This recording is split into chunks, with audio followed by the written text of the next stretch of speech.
Sir, Arvind Kejriwal ji jail से सरकार चलाने की बात करें, तमाम आपके जो विधायक इस बात पर एकजुट भी हैं, लेकिन क्या ये प्रैक्टिकल है कि जेल से सरकार चलाई जाए? बिल्कुल प्रैक्टिकल है। सुब्रतो राय सहारा को तो वहाँ पे इंटरनेट, फोन, ऑफिस, मीटिंग करने का इंतजाम, जिन लोगों से मीटिंग करते थे उनकी गाड़ी भी अंदर जाती थी। चंद्रा ब्रदर्स को वहाँ पे फोन और इंटरनेट और मीटिंग करने की इजाज़त थी। हालांकि ईडी ने इस पर भी सवाल उठाए कि इतनी ज्यादा फैसिलिटीज क्यों अरविंद केजरीवाल को दी जाए। कोई फैसिलिटी नहीं दी गई है अभी तक, वो सामान्य कैदी के तौर पे हैं। जी।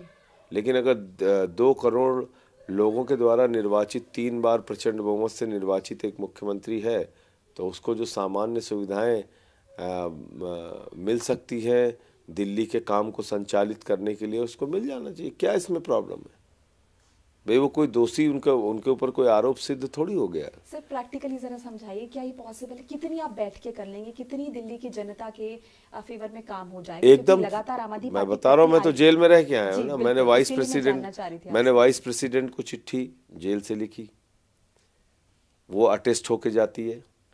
मैंने पार्लियामेंट की स्टैंडिंग कमेटी को कॉन्फिडेंशियल लेटर लिखना होता है, गोपनीय पत्र, और गोपनीय पत्र आता है।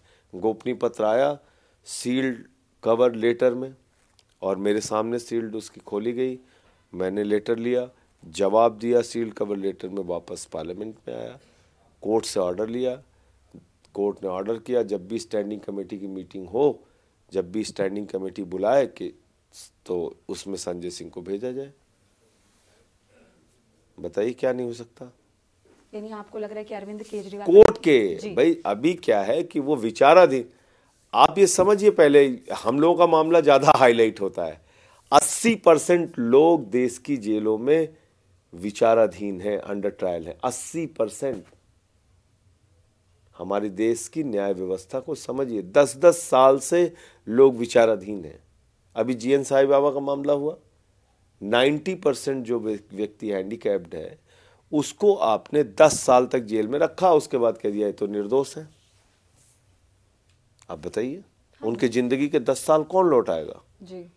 तो इसलिए आज जो केजरीवाल जी पे आप कार्रवाई कर रहे हैं या मनीष सिसोदिया पे कार्रवाई कर रहे हैं, ये एक जबरन जेल में डाल के तानाशाही की कार्रवाई है। कल को वो इन सब मामलों में बरी होंगे तो आप उनके ये महत्वपूर्ण समय वापस करेंगे आप, जब आपने लोकसभा चुनाव में उनको अंदर डाल रखा है। सर, केजरीवाल जी ने भी एक मंच से कहा था कि अगर आप पर आरोप लग रहे हैं भ्रष्टाचार के, तो आपको पहले इस्तीफा दे देना चाहिए। हाँ, तब केजरीवाल जी को नहीं पता था कि एक नरेंद्र मोदी जैसे प्रधानमंत्री देश में आएंगे जो सभी राज्य की सरकारों को ऐसे ही पकड़ पकड़ के जेल में डालेंगे, बिना किसी सबूत, बिना किसी गवाह, बिना किसी आधार के। अब है ऐसी परिस्थितियां। सर, चुनाव नजदीक है, आम आदमी पार्टी कैसे प्रचार करे? या पूरा का पूरा वक्त इसी में निकल अभी जाएगा? जेल का जवाब वोट से हमारा अभियान आज से हमने लॉन्च किया है, और इसके बाद जो हमारे घोषणा पत्र के मुद्दे होंगे, जो जनता के जीवन से जुड़े होंगे, वो मुद्दे लोगों तक पहुंचाएंगे, वोट मांगेंगे। ये भी कहेंगे कि जिस तरह से केजरीवाल जी को आज की तारीख में प्रताड़ित किया गया है, उनके साथ आइए और इस चुनाव में जेल का जवाब वोट